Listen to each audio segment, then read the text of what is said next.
I will tell you how we're going to pay for it. What we are going to do is put a tax on Wall Street speculation. Now, all of you remember, the people in Florida remember this very clearly, that Wall Street greed and illegal behavior drove this country into the worst economic decline since the 1930s. And after the crooks on Wall Street destroyed the economy, they went running to Congress and they said, bail us out. Well, now I think it is time for Wall Street to help the middle class.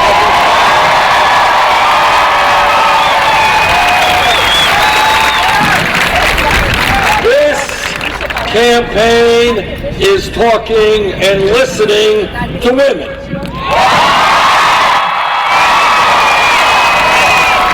And what women are saying is, why does it happen that they go to work in an office or company and they're making 79 cents on the dollar compared to men? And the answer is old-fashioned sexism, which we are going to change. And I know that every man here today will stand with the women in the fight for pay equity.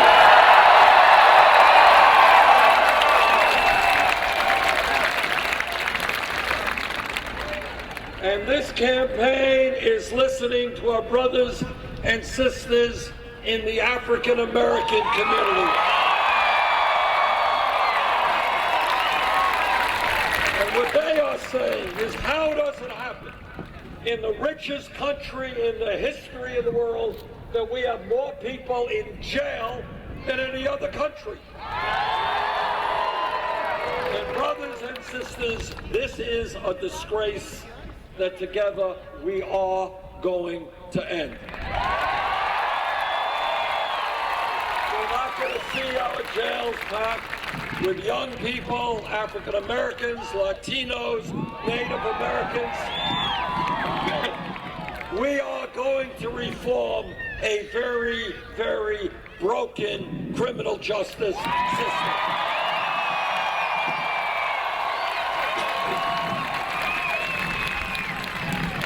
Now, I'm a former mayor, and I've worked with policemen throughout my career, and the vast majority of policemen and policewomen are hardworking, honest, and they're doing a very, very difficult job. But like any other public official, when a police officer breaks the law, that officer must be held accountable.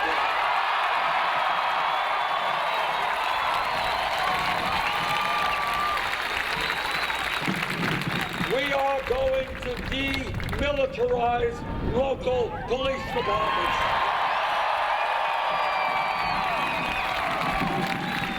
Police departments are designed to serve the people, not look like oppressor forces. And we are going to make police departments look like the diversity of the communities they serve. We understand, in my state, I know in Florida, that we have a very serious problem with drug addiction and alcohol abuse. But what we also understand is that substance abuse is a health issue, not a criminal issue.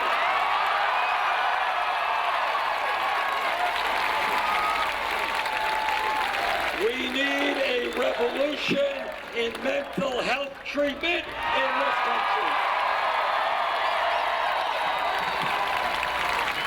When people need help, they should be able to get help when they need it. We have got to take a very hard look at the so-called war on drugs. Right now, under the Federal Controlled Substance Act, heroin is listed at the same level as marijuana. That's wrong.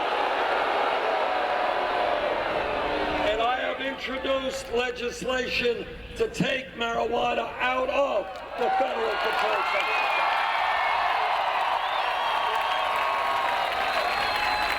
Now we can argue, and people do, the scientists do, the pluses and minuses of marijuana, but everybody here knows marijuana is not heroin. And the racial aspect of that situation is that it turns out blacks and whites use marijuana at roughly the same levels, but blacks are 4 times more likely to be arrested than whites.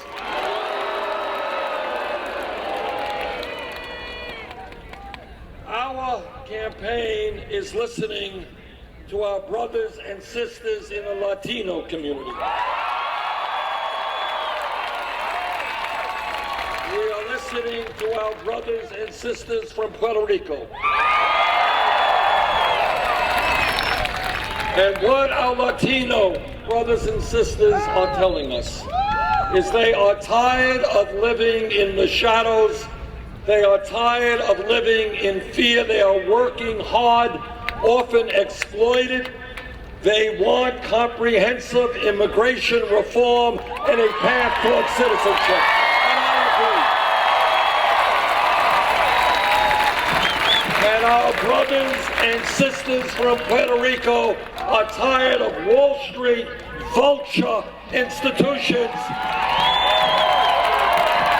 charging their government outrageously high interest rates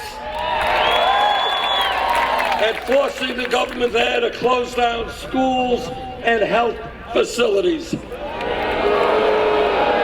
we're going to tell the Wall Street vultures who own bonds in Puerto Rico, no, they are not going to destroy that beautiful island.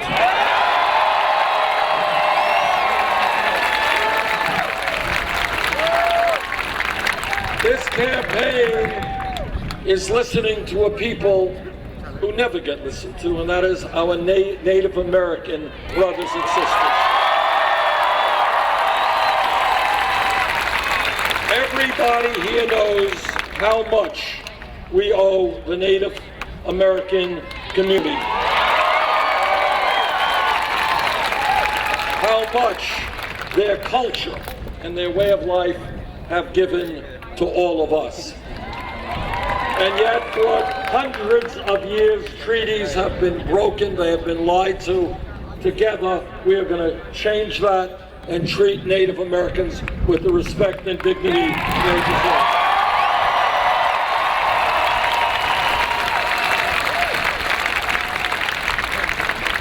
This campaign listens to scientists.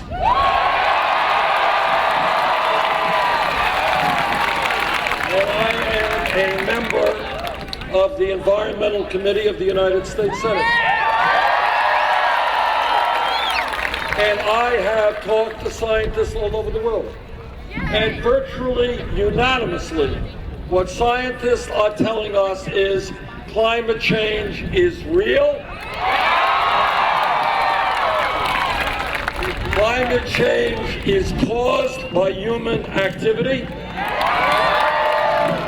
And sadly and tragically, climate change is already doing devastating harm in this country and around the world.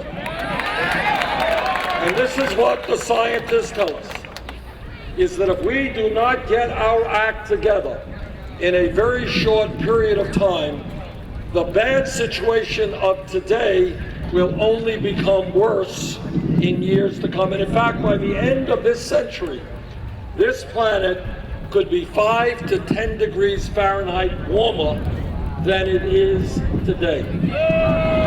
And what that means, let's be clear about what that means.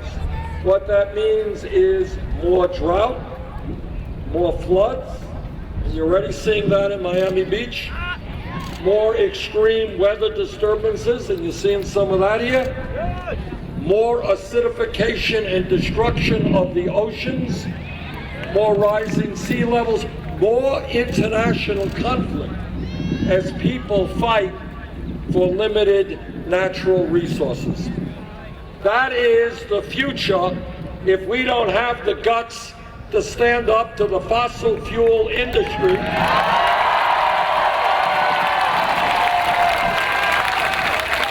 and to tell them that their short-term profits are not more important than the planet we intend to leave to our children and grandchildren.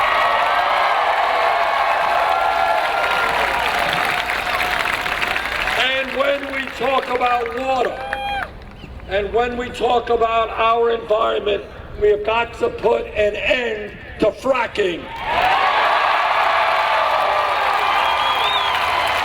And we've got to put an end to offshore drilling of oil. Look, this is Florida.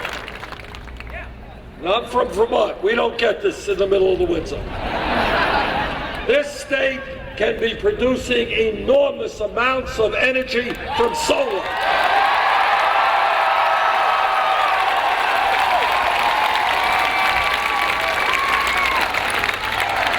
The future of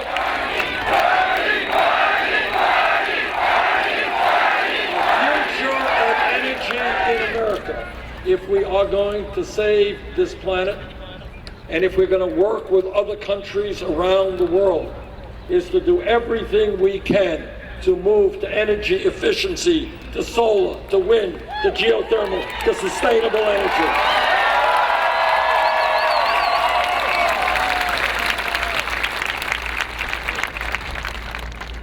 Now, people say, how are you going to pay for these things? Well, I will tell you how we're going to pay for these things. In the last 30 years, media doesn't talk about it a whole lot, but in the last 30 years, there has been a massive transfer of wealth from the middle class to the top 0.1%. Middle class has shrunk. The percentage of wealth owned by the top 0.1% has doubled. What this campaign is about is telling the billionaire class that they no longer will be able to get it all. That this country belongs to all of us and not just a handful of billionaires. And what this campaign is about is understanding that today we have a corrupt campaign finance system. You know, I'm an old-fashioned guy.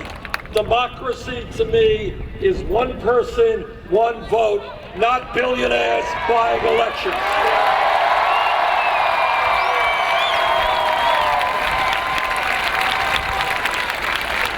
And one of the differences between Secretary Clinton and myself is I do not have a super PAC. I do not want a super PAC.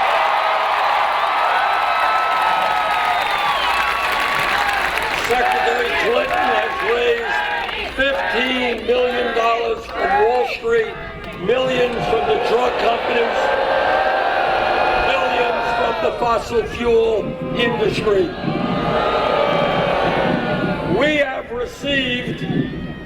We have on the other hand raised money through 5 million individual campaign contributions. And you know what our average contribution is?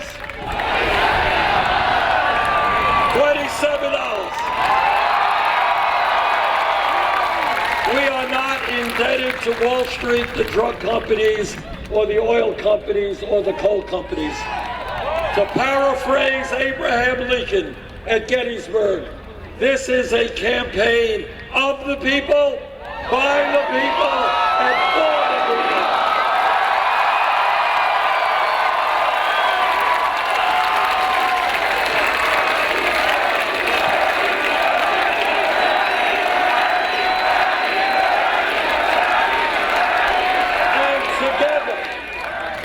together, we are going to overturn this disastrous Citizens United Supreme Court.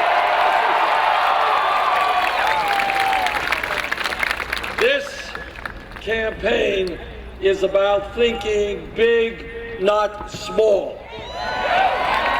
It is about understanding that if we have the courage to stand together and not allow the Trumps of the world to divide us up, there is nothing that we cannot accomplish. What demagoguery is always about, and what it's about today, and what has always been about, is scapegoating minorities. So we stand here today rejecting the Trumps of the world who want us to hate Mexicans, who want us to hate Muslims. We are going to stand together and take on the big money interests who have done so much harm to this country.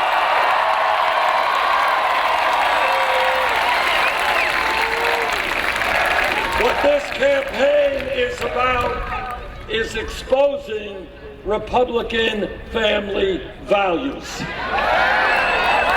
When they talk about family values, I want everybody here to know exactly what they are talking about. What they are saying is no woman here today or in Florida or in the United States should have the right to control her own body. I disagree. What they are saying is that our gay brothers and sisters should not have the right to be married. I disagree. When I talk about family values, what I talk about is ending the international embarrassment of the United States being the only major country on earth not to guarantee paid family and medical leave.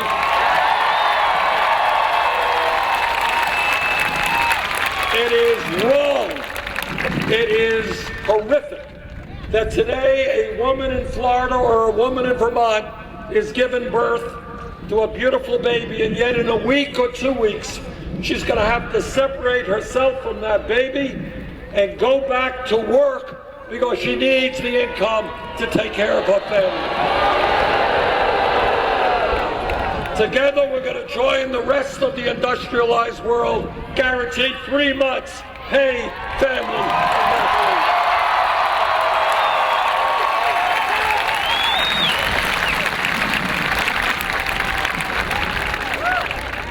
Change, as all of you know who have studied history, change never takes place from the top on down. It's never some president or some important guy signing something. Change always takes place from the bottom on up.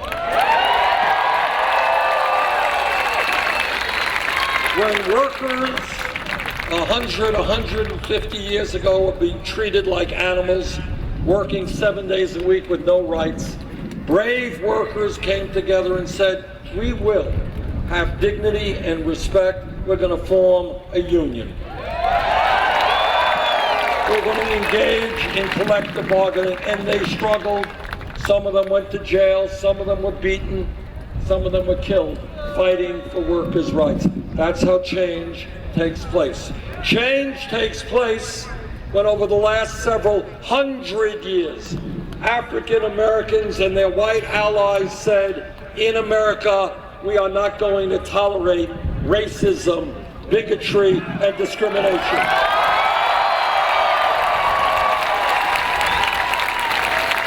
And some of those fighters were beaten and jailed and lynched, but they continue the fight to make sure that America fulfills its promise of justice for all people.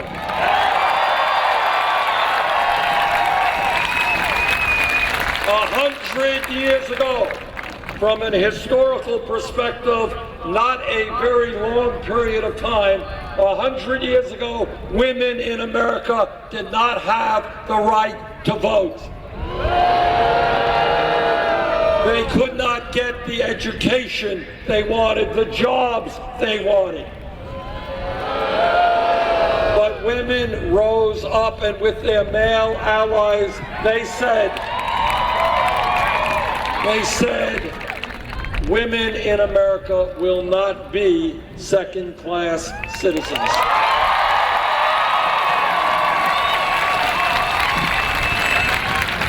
And they struggled, and they went on hunger strikes, and some of them died in order to make sure that women in America were treated with the dignity and respect that all of our people deserve.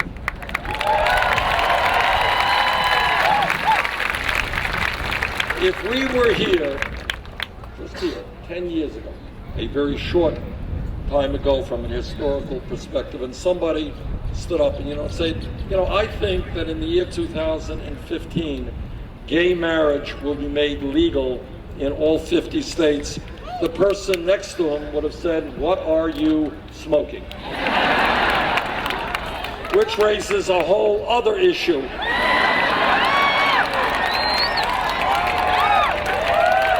But because of the willingness of the gay community to stand up against incredible hatred and opposition,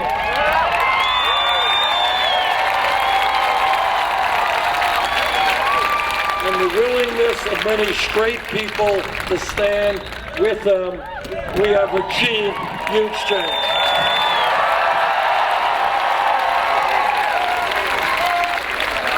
Now, what is my point? My point is that change never comes easily. It only comes when people begin to see that the status quo is no longer acceptable. I want you to take a look at where we are as a nation today. Today in this country, as I mentioned, we are the wealthiest country in the history of the world, but nobody knows that because almost all of the new wealth and income is going to the top 1%.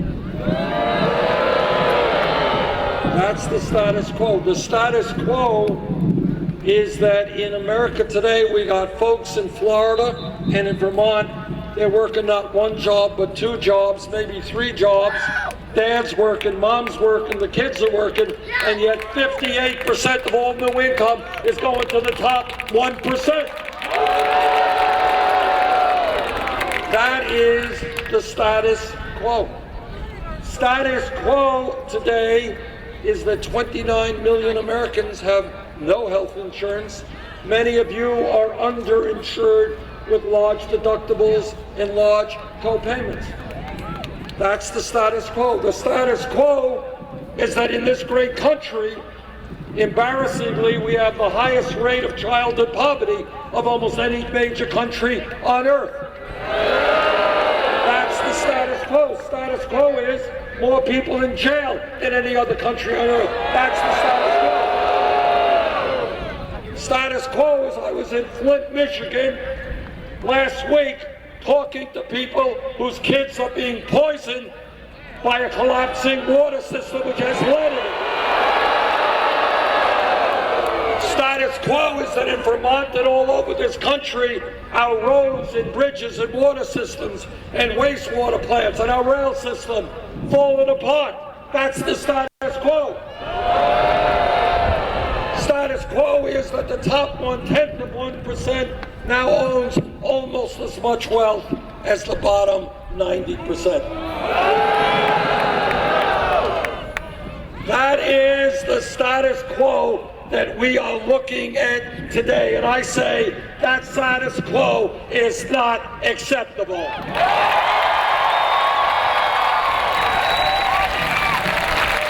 And that we have got to change it.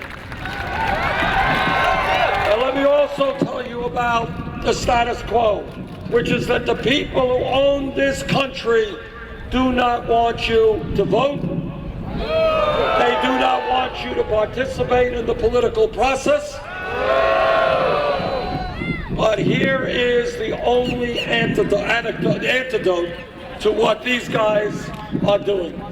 They want a world in which corporate America, Wall Street, and large campaign donors can do exactly what they want because they have bought the United States Congress and bought the White House. Do you think any of these billionaires are staying up nights worrying that people here are working for $9 an hour? They could come less. You think they care that elderly people are struggling at $11,000, $12,000 a year Social Security? They could care less. The only way we make change, and as I said a moment ago, that's the only way change has ever taken place, is when people stand up, fight back, and demand a government that represents all of us.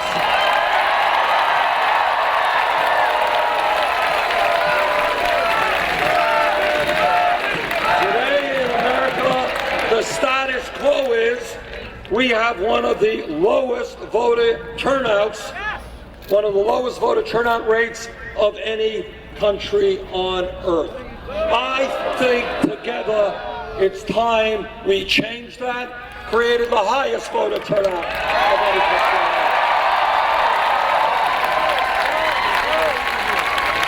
earth. Not only are we going to overturn the Citizens United, we are going to stand up to those cowardly Republican governors who are trying to suppress the vote.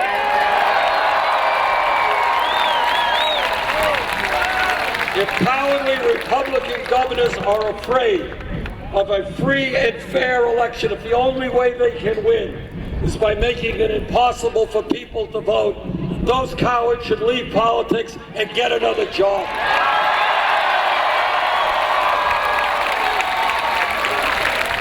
Our view, my view, is if you're 18 years of age in this country and a citizen, you have the right to vote. End of discussion. Now, I have been attacked and criticized for a whole lot of things, and one of the areas that I am criticized is that, well, Bernie is a nice guy, but he cannot win a general election, can't defeat Donald Trump. Let me just tell you something. Virtually every poll that has come out in the last month has us running way, way ahead of Donald Trump.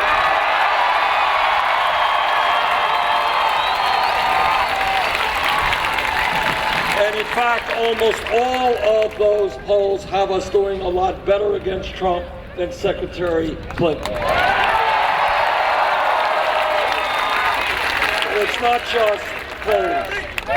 More importantly, the American people are not going to elect a president who insults Mexicans,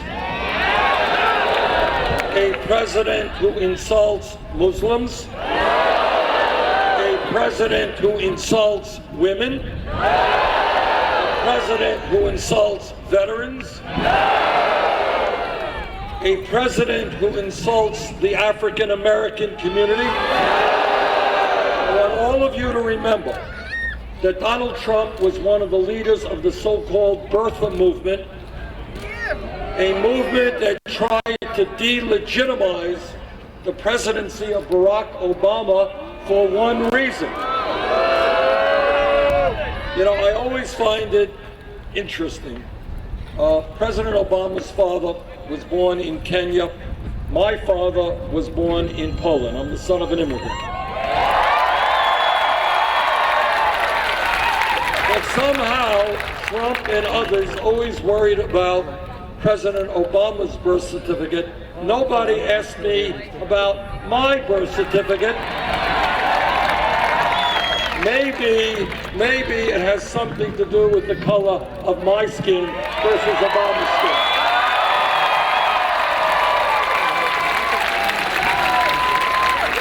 The American people are going to defeat Donald Trump. They're going to support Barack Obama. The American people are going to defeat Donald Trump because they know that community, supporting each other, will trump selfishness.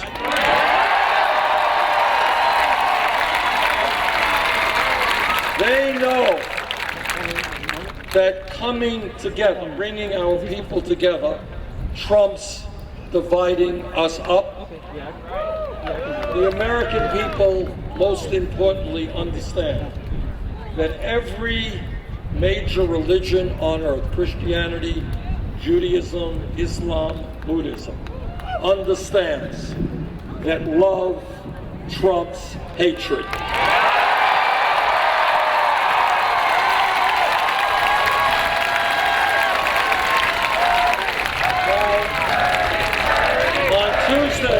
Coming Tuesday, you have a very important primary here in Florida. Now, about a week ago, we were 20 or 30 points behind in Michigan. And what all of the pundits said and what all of the media said, Bernie Sanders and the political revolution can't win in Michigan. Guess what? We won in Michigan.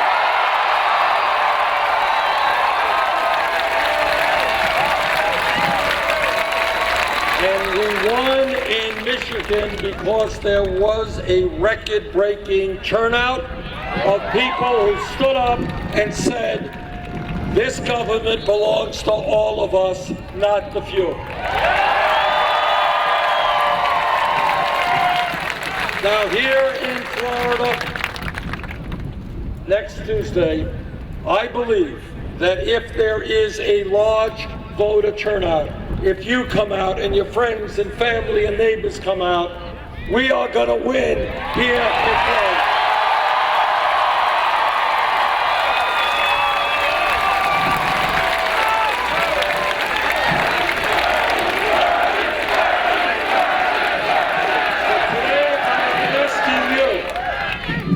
Make certain that Florida becomes a leader in the fight for the political revolution.